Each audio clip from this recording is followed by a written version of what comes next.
लोकसभा चुनाव 2024 के पहले चरण के मतदान का वक्त आ गया है। देश में कुल 102 लोकसभा सीटों पर 19 अप्रैल को उम्मीदवारों की किस्मत का फैसला ईवीएम में कैद हो जाएगा। नमस्कार, मैं हूं शिवेंद्र श्रीवास्तव। लोकसभा चुनाव के पहले चरण में करीब 1600 से ज्यादा उम्मीदवार चुनावी मैदान में हैं। पहले चरण में जिन नेताओं की किस्मत का फैसला होने वाला है, उसमें मोदी सरकार के 8 मंत्री भी शामिल हैं। खासकर यूपी की बात करें तो यूपी में 19 अप्रैल को कुल 8 सीटों पर मतदान है। इन सीटों में कैराना, मुजफ्फरनगर, सहारनपुर, बिजनौर, पीलीभीत, रामपुर, मुरादाबाद और नगीना के नाम शामिल हैं।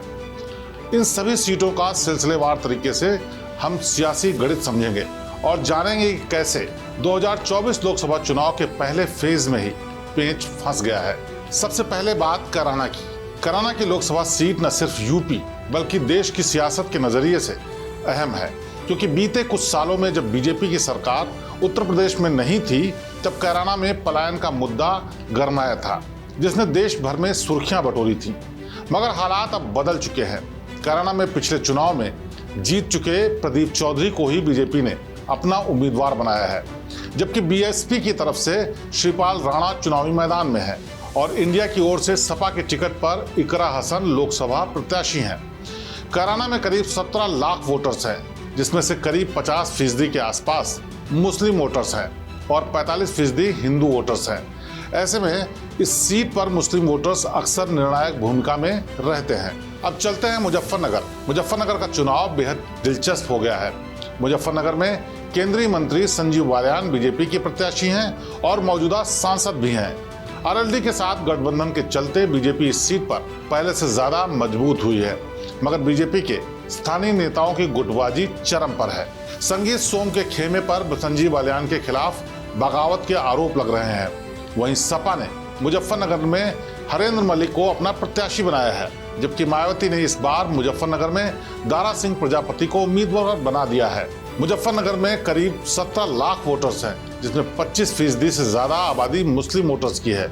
वहीं 2 लाख दलित वोटर्स हैं, जबकि करीब 1.5 लाख वोटर्स जाट हैं। अब बात सहारनपुर की, तो सहारनपुर में कांग्रेस ने इमरान मसूद को उम्मीदवार बनाया है, जबकि बीएसपी ने माजिद अली को चुनावी मैदान में उतार दिया है।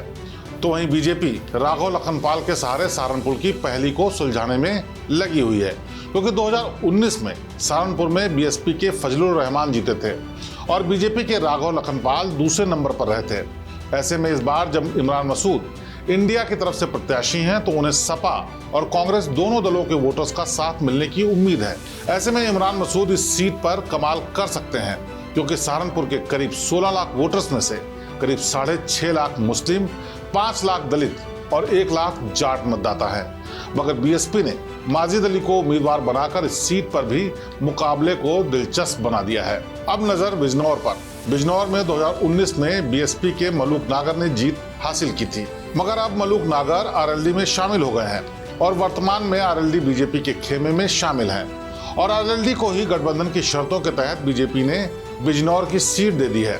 बिजनौर में फिलहाल आरएलडी की तरफ से चंदन चौहान चुनावी मैदान में है, जबकि सपा ने दीपक सैनी को अपना उम्मीदवार बनाया है। वहीं बीएसपी की तरफ से चौधरी विजेंद्र सिंह उम्मीदवार हैं। बिजनौर लोकसभा सीट पर कुल 15 लाख से अधिक वोटर हैं, जिनमें से 44% मुस्लिम और 55% हिंदू वोटर्स हैं। अब रुख करते हैं पीलीभीत का। पीलीभीत में वरुण गांधी का टिकट काटकर जितिन प्रसाद को बीजेपी ने उम्मीदवार बनाया है। अंदर खाने चर्चा ये भी है कि बीजेपी से नाराज वरुण का खेमा इस सीट पर बीजेपी की मुश्किलें बढ़ा सकता है। 2019 में वरुण गांधी इस सीट से चुनाव जीते थे। पीलीभीत में अभी मुकाबला बीजेपी के जितिन प्रसाद, सपा के भगवत शरण गंगवार और बीएसपी की तरफ से चुनौती पेश कर रहे हैं अनीस अहमद के बीच है। पीलीभीत में 16 लाख से अधिक वोटर्स हैं। वरुण गांधी और उनकी मां मेनका गांधी इस लोकसभा सीट से कुल मिलाकर 5 बार से ज्यादा चुनाव जीत चुकी हैं।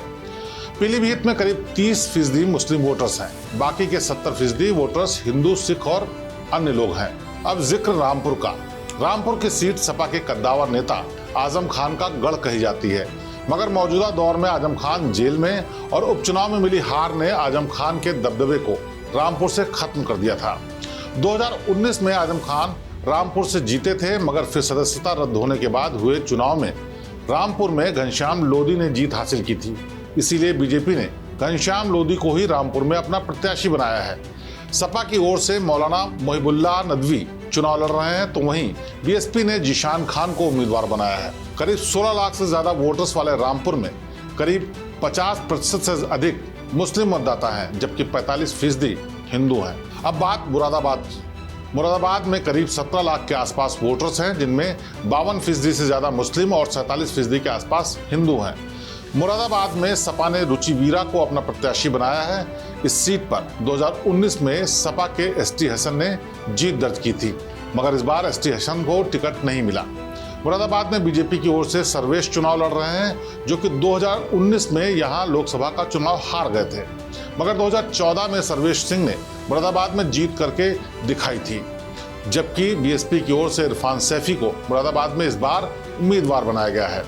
और अब बात नगीना की।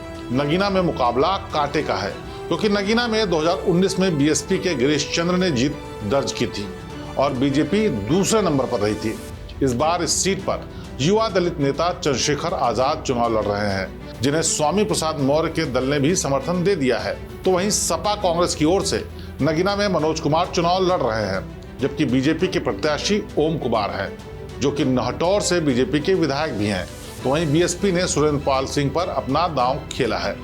कुल मिलाकर यूपी की जिन 8 सीटों पर पहले चरण में मतदान होने वाला है, उन सीटों पर बीजेपी के साथ साथ सभी दलों की राह कठिन है, क्योंकि इन 8 सीटों में अधिकांश सीटें पश्चिमी यूपी से हैं और पश्चिमी यूपी में जाट, किसान और मुस्लिम वोटर्स निर्णायक भूमिका में है। तो वहीं क्षत्रिय समाज की आबादी भी इन सभी सीटों पर कुल मिलाकर करीब 5-6% के आसपास रहेगी। और हाल के दिनों में जिस तरह से क्षत्रिय समाज ने बीजेपी के खिलाफ मोर्चा खोला है, उसने बीजेपी की मुश्किलें बढ़ा दी हैं।